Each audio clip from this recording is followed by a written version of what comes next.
जिस प्रकार से अल्पसंख्यक समुदाय के खिलाफ जो कार्रवाई कर रहे हैं, वही रिएक्शन वहाँ पर उस प्रकार का हो रहा है। वहाँ पर हिंदुओं पर जुल्म हो रहा है, मंदिरों को तोड़ने की बात हो रही है, भारत के अंदर मस्जिदों पर हमला हो रहा है। ये जामिया में सवाल पूछा जा रहा है बच्चों से कि भारत में मुस्लिम अल्पसंख्यकों पर जो प्रताड़ना हो रही है, अल्पसंख्यकों पर जो हमले हो रहे हैं, उसके बारे में डिस्कस कीजिए उदाहरण के समेत। और कल को यही बच्चे जिनको ये पढ़ाया जा रहा है, यही बच्चे निकलकर सीए के खिलाफ आंदोलन करेंगे, दंगे फहराएंगे, यही बच्चे निकलकर नारे लगाएंगे, भारत तेरे टुकड़े होंगे, इंशाल्लाह इंशाल्लाह। 25 सितंबर 2025 प्रियम सोनिया गांधी एक लंबा चौड़ा फिलिस्तीन के पक्ष में आर्टिकल लिखती हैं, लंबा चौड़ा आर्टिकल। हर कांग्रेसी उसको ट्वीट करता है कि देखिए सोनिया मां आ गई और वो फिलिस्तीन के लोगों के लिए, गाजा के लोगों के लिए आंसू बहा रही हैं। फिलिस्तीन के लिए ट्वीट करने के लिए आपके हाथों में दर्द नहीं होता। आप 1 2 3 4 5 6 15 20 25 ट्वीट करते हैं और आप हिंदुओं के लिए एक ट्वीट कर देते हैं, उसका एहसान जताते हैं, उसके बाद एक ट्वीट करने के बाद आपके हाथों में दर्द कर जाता है कि विदेश के मामले में एक क्षेत्रीय अशोक यादव जी, एक मिनट। अशोक यादव जी, गाजा सुनिए, गाजा आपके गाजीपुर में है क्या? गाजा आपके गाजीपुर में, आपके नेताओं के बयान सुनो गाजा को लेकर, वो आपके गाजीपुर में है, आपके फुफेरे चाचा के गांव पड़ता है वो, या आपका ननिहाल है गाजा। क्या बात है सर? कभी का खून है शामिल यहाँ की मिट्टी में, किसी का बाप का हिंदुस्तान थोड़ी है। अरे घुसपैठियों के बाप का हिंदुस्तान है क्या? उनको क्यों बसा के घूम रहे हो? उनको काख में दबा के क्यों घूम रहे हो? उनको क्यों पाल रहे हो? रोहिंग्या क्यों पाल रहे हो? उनके बाप का हिंदुस्तान है क्या? नमस्कार दोस्तों, समाचार 2.0 की और एक धमाकेदार डिबेट वीडियो में आप लोगों का स्वागत है। दोस्तों, आज की डिबेट वीडियो होने वाले है राष्ट्रवादी पत्रकार अशोक श्रीवास्तव, कांग्रेस की प्रवक्ता निखिल जैन, समाजवादी पार्टी के प्रवक्ता अशोक यादव और टीएमसी के नेता भास्कर सिन्हा राय के बीच में। दोस्तों, आज राष्ट्रवादी पत्रकार अशोक श्रीवास्तव जी ने अकेले ही इन तीनों इंडी प्रवक्ता की धज्जियां उड़ाई है। दोस्तों, बांग्लादेश में हिंदुओं के ऊपर जो हिंसा हो रही है और दीपू चंद्र दास को जो भयानक तरीके से मारा गया, आज उसी पर चल रही डिबेट में इन इंडी प्रवक्ता की बातें सुन आज आप होंगे हैरान। कांग्रेसी निखिल जैन ने कहा प्रियंका गांधी जी ने ट्वीट किया था हिंदुओं के लिए, आप लोग एहसान मानो उनकी। और सफाई अशोक यादव ने कहा कि समाजवादी पार्टी एक क्षेत्रीय दल है, विदेशी मामले में बात नहीं कर सकते। और टीएमसी के प्रवक्ता ने कहा ये देश किसी के बाप का नहीं है, यहाँ सब रहेंगे। फिर आज अशोक श्रीवास्तव जी ने इन सब का एकदम सटीक जवाब देते हुए इन लोगों को जो धोया वो तो आज आपको अवश्य देखना ही चाहिए। दोस्तों, आज की ये डिबेट सच में बहुत ही विस्फोटक होने वाले है, इसीलिए आप लोगों से अनुरोध है बिना स्किप करके वीडियो को आखिर तक जरूर देखना। एंड वीडियो के बारे में अपना क्या राय है कमेंट पे जरूर लिख के जाना। चलिए शुरू करते हैं। जो हालात हमारे देश में हैं, यहाँ वही धर्मांध फैलाने वाले कट्टरपंथी ताकतें जो हैं, जिस प्रकार से अल्पसंख्यक समुदाय के खिलाफ जो कार्रवाई कर रहे हैं, वही रिएक्शन वहाँ पर उस प्रकार का हो रहा है। वहाँ पर हिंदुओं पर जुल्म हो रहा है, मंदिरों को तोड़ने की बात हो रही है, भारत के अंदर मस्जिदों पर हमला हो रहा है। यहाँ भी कट्टरपंथी एक समुदाय के खिलाफ काम कर रहा है। मैं एक चीज देश के लोगों को दिखाना भी चाहता हूं और मेरा इस सरकार से सवाल भी है, आपसे भी सवाल है। सर, सरकार आपकी है, सिस्टम अभी भी आपका नहीं है। सिस्टम अभी भी दिग्विजय सिंह का है, सिस्टम अभी भी राहुल गांधी का है, प्रियंका गांधी वाड्रा का है। आपकी सरकार होगी, सिस्टम आपका नहीं है। मैं ये आपको पर्चा दिखा रहा हूं, ये पर्चा जानते क्या है? जामिया मिलिया यूनिवर्सिटी, जो दिग्विजय सिंह कल कह रहे थे जामिया मिलिया यूनिवर्सिटी में वही पढ़ाया जा रहा है। जामिया मिलिया यूनिवर्सिटी का ये पर्चा मेरे पास है, ये एग्जामिनेशन में दिया गया और इसका सवाल पढ़ दूं तो आप सब लोग चौंक जाएंगे, देश शर्मिंदा होगा। यहीं से बांग्लादेश बनाने की शुरुआत हो रही है। सर, ये जो कागज, ये जो पर्चा है, ये सोशल वर्क सेमेस्टर का है, एग्जामिनेशन 2025। और इसमें सवाल क्या दे रखा है? इसमें सवाल दिया है discuss the atrocity against Muslim minorities India giving suitable examples.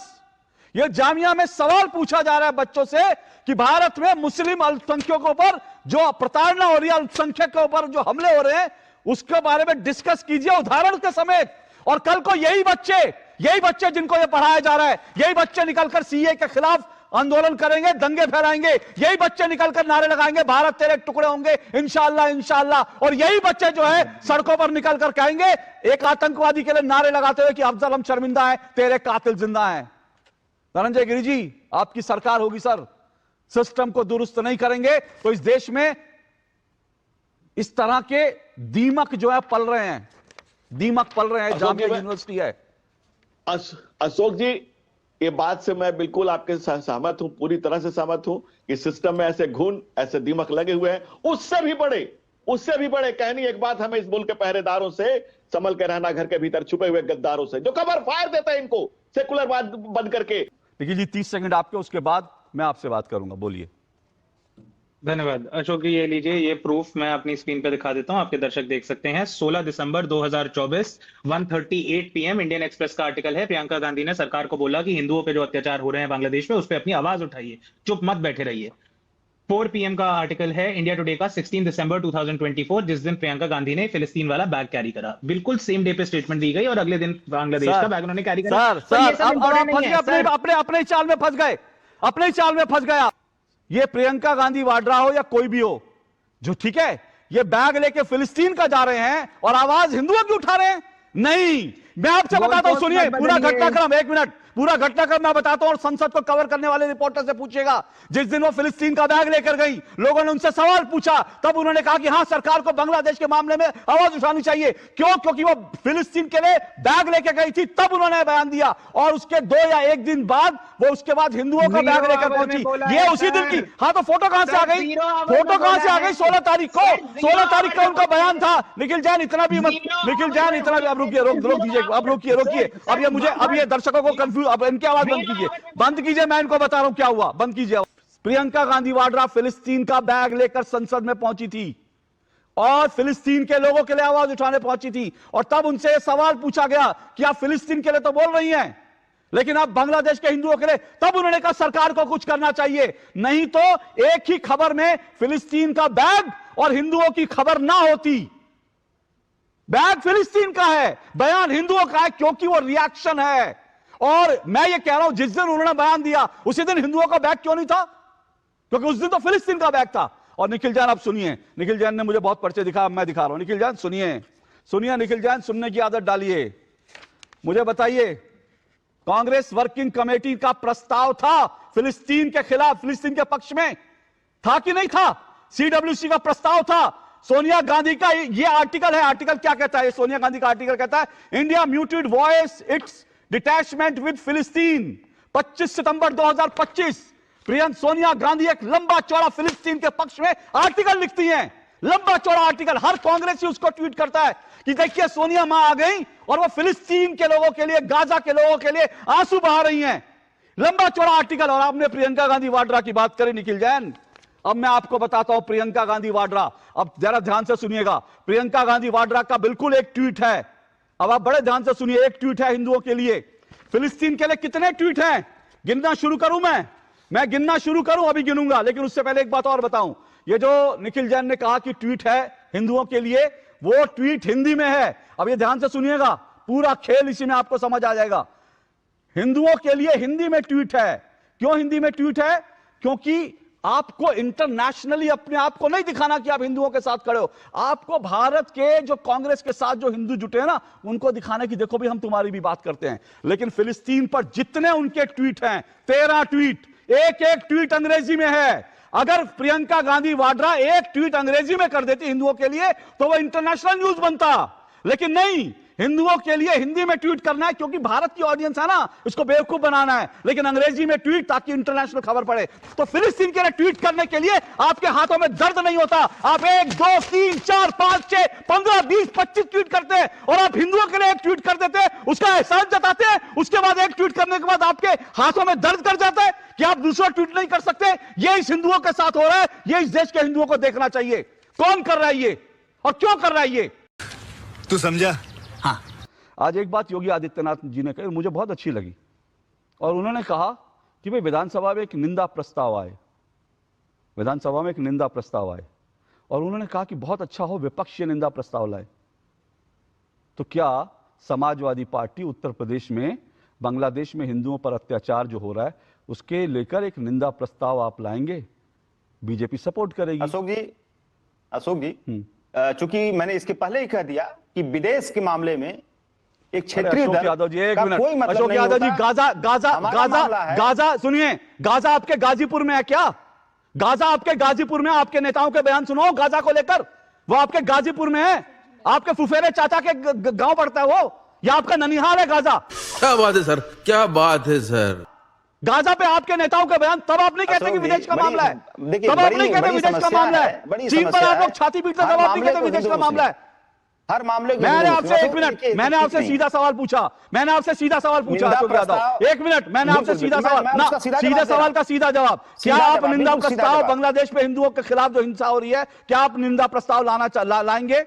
मेरा सीधा सवाल का बिल्कुल। देखिए अशोक जी निंदा प्रस्ताव समाजवादी पार्टी लाना चाहती है और उस लाना निंदा चाहती प्रस्ताव में- है, सुनिए, लाना चाहती है, तो कौन सुनिए, रोक रहा है अरे मेरी बात आपको? हो जाए, कौन रोक सर। रहा है? मोहम्मद मेरी यूनुस बात हो रोक रहा है जाए। आपको? मेरी मोहम्मद बात हो यूनुस जाए, रोक रहा है, मेरी बात हो साजिद जाए। रशीदी रोक रहा है, या आपके अब्दुल्ला साहब रोक रहे हैं? कौन रोक रहा है अरे, सर, मेरी आपको? बात तो लाइए हो जाए। अशोक यादव, एक मिनट सुनिए, मेरी बात हो एक मिनट, जाए। अब रुकिए, मेरी मैं बात हो साधु जाए। प्रज्ञा के पास जा रहा हूं, एक मिनट, अरे, मेरी अपने बात हो अपने जाए, डिबेट में, एक साधु मिनट, जी के एक मिनट पास रुकिए, मैं अपने डिबेट में ये जो- वादा करके जा केवल- रहा हूं, अशोक यादव सुने और समाजवादी पार्टी सुने और पूरा देश सुने, मैं अपने डिबेट में वादा करके जा रहा हूं, ये जो आज अभी अशोक यादव जी ने कहा ना कि हम निंदा प्रस्ताव लाना चाहते हैं, मैं कह रहा हूं ये निंदा प्रस्ताव लाएं, मैं इसी दो टूक में इनको बुलाकर इनका अभिनंदन, और मैं सब देश, पूरे देश मेरा की ओर से, टॉपिक आपने रुकिए, इनका आवाज बात नहीं रोकिए, होती ऐसे नहीं, क्योंकि मुझे मालूम है अशोक यादव जो कह रहे हैं ना, इसमें कोई सच्चाई नहीं है।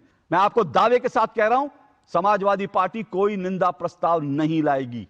जो अशोक यादव कह रहे हैं लाना चाहते हैं, इस हफ्ते में इसका फैसला हो जाएगा, और अगर लाएंगे तो मैं इसी दो टूक में बुलाकर उनका अभिनंदन करूंगा, जो ऐसा होने वाला नहीं है। देखिए, बांग्लादेश में जो हो रहा है, पहला बात यह है कि आपको मालूम होना चाहिए 7 साल उम्र की एक लड़की आयशा अख्तर, उसको भी बीएनपी लीडर के हाउस में उसको भी जला दिया गया। वो कोई हिंदू नहीं थे। और 2024 जुलाई के बाद जितने सारे लोग मारा गया, 26 स्टूडेंट्स जो मारा गया, वो सब मुसलमान ही थे। आप बोल रहे हैं दीपू दास को जला दिया गया, वो हिंदू है, यह बात सही है, लेकिन आयशा अख्तर मुसलमान होते हुए भी 7 साल की बच्ची को भी जला दिया गया, ये भी बोलना चाहिए आपको। अच्छा, एक बात कहिए, हिंदू सम्राट बोल के हिंदू हृदय सम्राट, हिंदू वीर नरेंद्र दामोदर दास मोदी क्या कर रहे हैं? छुप गए, कहां पर है? 1971 इंदिरा गांधी दिखा दिया था क्या है, भारत का ताकत दिखा दिए थे। अभी हिंदू लोग मार रहे हैं, आप बोल रहे हैं हिंदू लोगों के लिए इतने सारे हिंदू वीर जय श्री राम बोलते हैं, ये सब कर रहे हैं, उन लोग क्या कर रहे हैं? एक भी भाषण, आप तो राहुल गांधी के खिलाफ, इनके खिलाफ, उनके खिलाफ इतना बोल रहे हैं। नरेंद्र दामोदर दास मोदी का कोई स्टेटमेंट आया? वो तो हिंदू है, हिंदू के स्वार्थ के लिए लड़ते हैं, कुछ नहीं हुआ। तो आप हिंदू मुसलमान करते रहिए और बताते रहिए कि हिंदू को मारा गया। भास्कर सिन्हा रॉय, हाँ। मैं देश को यही दिखाना चाहता था, इसलिए मैं चुप रहा, मुझे मालूम था हिंदुओं की मौत पर आप लोग बैलेंसिंग एक्ट करते हैं। और आप सुनिए, मैं पूछा, आप सुनिए, आपको मैंने बिना रोके टोके बोलने दिया, अब मेरे सच से भाग नहीं सकते आप, सच बोलूंगा, भाग नहीं सकते आप, ना आपको भागने दूंगा। और सुनिए, एक बात सुनिए, भास्कर सिन्हा राय सुनिए, सच्चाई सुनिए की आदत डालिए। इस देश का मीडिया सवाल पूछेगा, अशोक श्रीवास्तव के शो में आएंगे तो अशोक श्रीवास्तव सच बोलेगा। अगर हिम्मत ना हो तो भाग जाइएगा, हिम्मत ना हो तो भाग जाइएगा, और अगर हिम्मत हो तो सवालों का सामना कीजिएगा। मुझे ये बताइए, भास्कर सिन्हा राय जब बड़ी बड़ी बातें कर रहे हैं, ये ममता दीदी कहां है जो मां माटी मानुष की बात करती है? जिन मुस्लिम बच्चों का इन्होंने जिक्र किया कि उनको बांग्लादेश में मार दिया, उसके लिए ममता दीदी को आवाज सुनी आपने क्या? अरे वो तो बंगाल की मां माटी मानुष करती हैं, तो उन्होंने क्यों नहीं आवाज उठाई? क्योंकि वो घुसपैठिया नहीं थी। ममता दीदी आवाज उठाएंगे घुसपैठियों के लिए। और भास्कर सिन्हा राय, आप मुझे बताएंगे, मैं आपको बताता हूं। Who wants to live in India? Bharat में कौन रहना चाहता है? महुआ मोइत्रा, भारत में कौन रहना चाहता है? Bangladesh has better infrastructure, GDP, health parameters than us. Bharat में कौन रहना चाहता है भाई? बांग्लादेश के इंफ्रास्ट्रक्चर, उनका पैरामीटर, उनका हेल्थ इंडेक्स, सब कुछ हमसे अच्छा है। भारत में कोई नहीं रहना चाहता। बांग्लादेश सपनों की नगरी है। महुआ मोइत्रा टीएमसी की सांसद। और एक और जल्दी से दिखा देता हूं, पाकिस्तान बांग्लादेश हमारे भाई जैसे, टीएमसी नेता कृष्णदास का बयान, पाकिस्तान बांग्लादेश हमारे भाई जैसे। अरे भाइयों का देश है, वहां तो भाई जाओ भाई, भाइयों के देश में। मैं भास्कर सिन्हा राय जी का समर्थन करता हूं, बांग्लादेश का कुछ किया जाना चाहिए, और बांग्लादेशी घुसपैठियों का भी कुछ किया जाना चाहिए। लेकिन इसके ये बात भास्कर सिन्हा रॉय ने नहीं बोली, लेकिन मैं कह रहा हूं बांग्लादेश का भी इलाज होना चाहिए और बांग्लादेशी रोहिंग्या घुसपैठियों का भी इलाज होना चाहिए। लेकिन जब पश्चिम बंगाल के अंदर बांग्लादेशी घुसपैठियों का, रोहिंग्यों का जब इलाज शुरू होता है, तो भास्कर सिन्हा रॉय के नेता क्या बोलते हैं? ये नेता कौन है? ये नेता है, इनका नाम है अब्दुल रहीम बख्शी। इन्होंने कहा कि अगर रोहिंग्या बांग्लादेशियों के लिए कुछ बोला तो मुंह में तेजाब डाल दूंगा। वाह, क्या बांग्लादेश का, बांग्लादेशियों का इलाज कर रहे हैं। मुंह में तेजाब डाल दूंगा अगर बांग्लादेशी रोहिंग्या के लिए कुछ बोला तो, जबान काट दूंगा, तेजाब डाल दूंगा। और उसके बाद कहते हैं बांग्लादेश का कुछ। अरे बांग्लादेश का कुछ होना है तो सबसे पहले बांग्लादेशी घुसपैठियों का कुछ होना है। बोलिए। सभी का खून है शामिल यहाँ की मिट्टी में, किसी का बाप का हिंदुस्तान थोड़ी है। आप लोग हिंदुस्तान सिर्फ हिंदुओं का है। उसके बाप का जिसने तो आपके सुनिए मेरी बात का चुनाव है, ये किसी के बाप का हिंदुस्तान नहीं है, ये बात ठीक कही आपने। तो इस बात को ध्यान रखिए, ये देश किसके बाप का है, मैं अगर उस पर आ गया तो मुश्किल हो जाएगी आपको। शेर मत सुनाइए, सुनिए, जिसे पीटे शेर मत सुनाइए। इस देश की मिट्टी के लिए किसने खून बहाया मुझे पता है, जिसे पीटे शेर मत सुनाइए। ये देश जो है ना रोहिंग्या का नहीं है, आप लोगों का बस चलेगा तो आप लोग यहाँ घुसपैठिए रोहिंग्या का भी खून यहाँ पर कहेंगे। किसी के बाप का हिंदुस्तान नहीं है, बिल्कुल ठीक कह रहे हैं आप। लेकिन ये किसी घुसपैठियों के बाप का भी हिंदुस्तान नहीं है, और घुसपैठियों के पक्ष में ये मोहतरमा के बाप का भी हिंदुस्तान नहीं है जो मोहतरमा कहती है कि बांग्लादेश इज बेटर कंट्री, उनके बाप का भी हिंदुस्तान नहीं है। ये हिम्मत हो तो उनको जाके बता दीजिएगा। आगे स्वाद किसी के बाप का हिंदुस्तान नहीं है, किसी पीटे शेर मत सुनाया करिए, कुछ नई बात लेकर आया करिए। साध्वी प्रज्ञा भारती समर्थक है, आप गाजा के लिए इतने सारे बात, अरे घुसपैठियों के बाप का हिंदुस्तान है क्या? उनको क्यों बसा के घूम रहे हो? उनको काख में दबा के क्यों घूम रहे हो? उनको क्यों पाल रहे हो? रोहिंग्या क्यों पाल रहे हो? उनके बाप का हिंदुस्तान है क्या? उन्होंने खून बहाया क्या एक ने भी मोहम्मद यूनुस के खिलाफ एक शब्द बोला? नहीं बोला। इन्होंने एक बार भी बोला कि बांग्लादेश को सबक सिखाया जाए? नहीं बोला। इन्होंने एक बार भी बोला दीपू चंद्र दास को न्याय मिलना चाहिए? नहीं बोला। ये इन लोगों की हिपोक्रेसी है। और बात हिंदुओं की कर रहे हैं। अशोक यादव जी तो उस पार्टी के नेता हैं जिन्होंने हिंदुओं को लेकर क्या क्या नहीं कहा, मैं गिनाना शुरू करूंगा तो मुश्किल हो जाएगी। भास्कर सिन्हा रॉय उनकी नेता, तो जय श्री राम बोल दो तो कहती हैं कि मैं खाल नुचवा दूंगी। आज कह रहे हिंदू मुस्लिम क्यों कर रहे हैं? अरे अपनी नेता से बोलिए। जय श्री राम बोलने पे खाल खिंचवाने की बात करते हैं। और कांग्रेस के निखिल जैन बैठे हैं। निखिल जैन को यह नहीं पता, जिसने कहा था कि अयोध्या में भगवान श्री राम की जन्मस्थल पर, वो कांग्रेस का नेता था जिसने कहा कि वहां पर शौचालय, सार्वजनिक शौचालय बना देना चाहिए। ऐसे लोगों से हिंदू अगर उम्मीद करेंगे तो उनकी उम्मीदें तो टूटेंगी ही। ये बड़ी अच्छी बात कही आप। दोस्तों वीडियो अंत तक देख ली तो अच्छी लगी होगी। अगर अच्छी लगी तो वीडियो को एक लाइक एंड चैनल को सब्सक्राइब कर लेना। एंड वीडियो के बारे में, अशोक श्रीवास्तव जी के बारे में अपना क्या राय है कमेंट में जरूर लिख के जाना। वीडियो आखिर तक देखने के लिए आपको बहुत बहुत धन्यवाद। चलिए मिलते हैं अगली वीडियो में, तब तक के लिए जय हिंद, जय भारत, जय सिया राम।